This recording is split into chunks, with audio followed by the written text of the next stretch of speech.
onajonlar iltimos antibiotik qilishdan oldin, gormonlar qilishdan oldin, eng muhimi aptekani vitaminlarini berishdan oldin juda ham ehtiyot bo'linglar.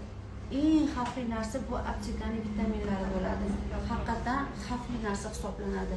Siropligi eng xavfligi. Jevательный vitaminlar eng xavfligi.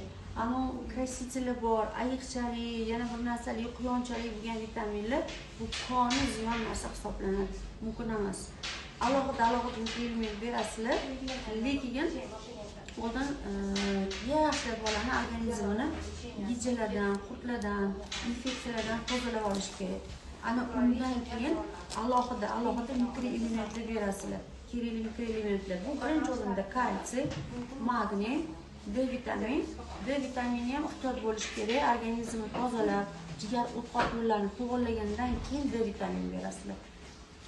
Qolgan vitaminlar eng zo'ri, so'rashvaqti spirulin, eng zo'r narsa. Spirulin ichida ham oqsil bor, ham vitaminlari bor, ham mikroelementlar bor, даже yod bor spirulin ichida.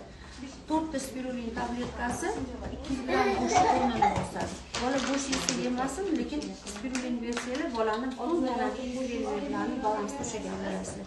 Salomat bo'linglar, bolachalarni ehtiyot qilinglar, suv ichishga e'tibor beringlar, telefonni olib qo'yinglar qo'lidan, uyqusini nazorat qilinglar. Salomat bo'linglar.